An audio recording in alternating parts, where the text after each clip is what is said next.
ये भारतमाला परियोजना के फीडर मार्ग के रूप में प्रस्तावित है। इसकी जो अलाइनमेंट है वो शामगढ़ गांव NH-44 से चलाने की लागत भी कम होगी। प्रस्तावित योजना करनाल जिले में NH-44, NH-709A जींद करनाल और करनाल मेरठ, NH-7 करनाल इंद्री यमुनानगर, SH-8 करनाल जलतलाना यमुनानगर, MDR जो है वो एक प्रकार से हमारे कृषि क्षेत्र के लिए आदर्श भूमि है। और मैं भी किसान हूँ और मेरे क्षेत्र में 3 चीनी मिलें चलाता हूँ और लगभग किसानों में ही काम करता हूँ। और विशेष रूप से हरियाणा में चावल जो होता है बासमती राइस, उसका एक्सपोर्ट होता है। और पंजाब हरियाणा में बड़े प्रमाण पर जो परली होती है वो जलाई जाती थी और जिसके कारण दिल्ली में प्रदूषण होता है, ऐसा लोग कहते थे। सुप्रीम कोर्ट में भी ये केस गई थी। मैं 2004 से लगातार एक बात करते आया हूँ कि हमारा देश का किसान अन्नदाता है, हमारे देश का किसान अब ऊर्जादाता बनना चाहिए।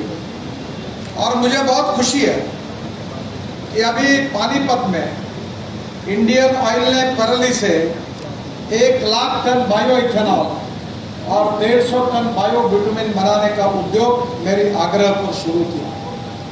और अब उसमें भी अच्छी बात ये हुई है कि बिटुमिन के जगह वो बायो एविएशन फ्यूल बनाने वाले हैं और वर्ल्ड में हवाई जहाज में 2% बायो एविएशन फ्यूल ऐड करने का कानून बना है। तो स्वाभाविक रूप से परली से एक नया वैल्यू एडिशन हुआ। दूसरी बात, मैं एसोसिएशन का अध्यक्ष हूँ। देश का पहला ट्रैक्टर मैंने CNG पर कन्वर्ट किया जो परली से तैयार होती है। 5 टन परली से 1 टन बायो CNG तैयार होता है।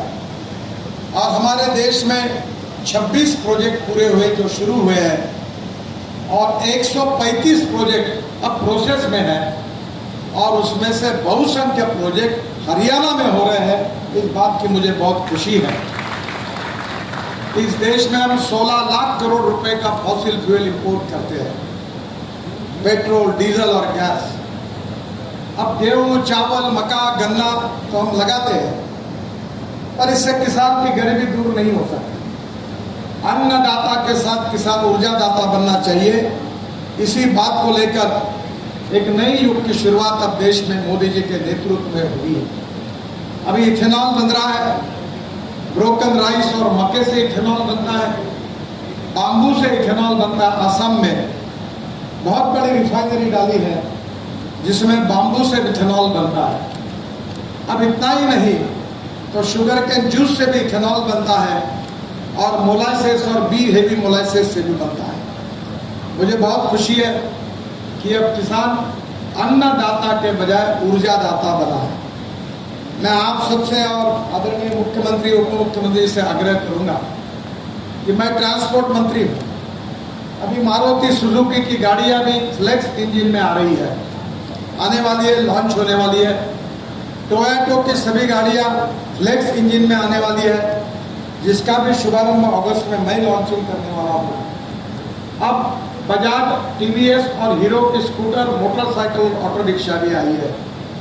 इस फ्लेक्स इंजन का मतलब यही होता है कि पेट्रोल के बजाय हम 100% इथेनॉल का यूज करें।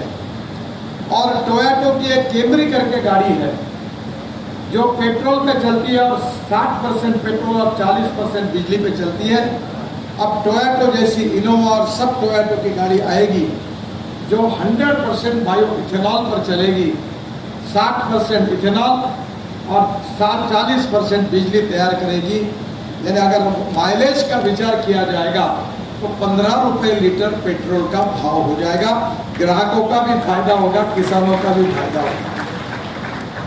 और इसलिए मैं अनुरोध करूंगा कि अब मोटरसाइकिल, स्कूटर और ऑटो रिक्शा लेते समय इथेनॉल पर आने वाली देने का आग्रह करिए। भारत सरकार से हमने इथेनॉल पर पंप भी ओपन करने की शुरुआत की है। मैंने अपने शहर में इथेनॉल पर चलने वाली air condition buses Scania company की बहुत है और अभी ये प्रूव हो गया है कि इस देश का किसान हमारा ऊर्जादाता बनेगा। और एक अच्छी बात हुई है जिसके लिए मैं मुख्यमंत्री और उप मुख्यमंत्री से अनुरोध करूंगा कि हम गेहूं, चावल, मक्का, गन्ना लगाते हैं उसे एनर्जी क्रॉप्स लगाएं, बायोटेक्नोलॉजी का उपयोग करके एनर्जी क्रॉप्स लगाएं, और हम बायो CNG, बायो LNG के साथ हम लोग बायो डाइजेस्टर में ये जो नेपियर ग्रास है ये और बाकी बायोमास डालने के बाद उससे मीथेन निकलता है, और मीथेन से CO2 अलग तैयार करने से बायो CNG, बायो LNG बनता है, अब उससे हाइड्रोजन भी बनता है। मैं आदरणीय मुख्यमंत्री से अनुरोध करूंगा कि मेरे पास हाइड्रोजन पर चलने वाली गाड़ी है, उसका नाम है मिराई। ये मनोहर लाल जी भी बैठे हैं गाड़ी में, मर्सिडीज जैसी है, टोयोटा कंपनी की है, और ये गाड़ी में आवाज भी नहीं आता, धुआं भी नहीं निकलता, पोल्यूशन नहीं है। और ये जो गाड़ी है ये भविष्य, इसका नाम है मिराई यानी भविष्य। और ये भविष्य में जो हाइड्रोजन है वो भी हम तैयार कर सकते हैं। हमारे किसान इथेनॉल, हाइड्रोजन, CNG बनाएंगे तो 16 लाख करोड़ का जो इंपोर्ट है उसमें से 10 लाख करोड़ भी किसानों के जेब में जाएंगे, तो इस देश का किसान समृद्ध, संपन्न और शक्तिशाली है। आउट ऑफ बॉक्स आइडिया लोगों को समझाने के लिए समय लगता है। मनोहर लाल जी को याद होगा कि मैं जब भारतीय जनता पार्टी का प्रेसिडेंट था तब मैं इथेनॉल की बात करता था, पर समझाते समझाते मुझे 10-12 साल लगे। आज इथेनॉल की 2 लाख करोड़ की इकोनॉमी बनाने की बात हम कर रहे हैं, और 40,000 करोड़ हमने पेट्रोलियम में बचाया। अब हमको इंपोर्ट बंद करना है और हाइड्रोजन भी किसानों को तैयार करना है। हमारे जैसे रूफटॉप सोलर लगा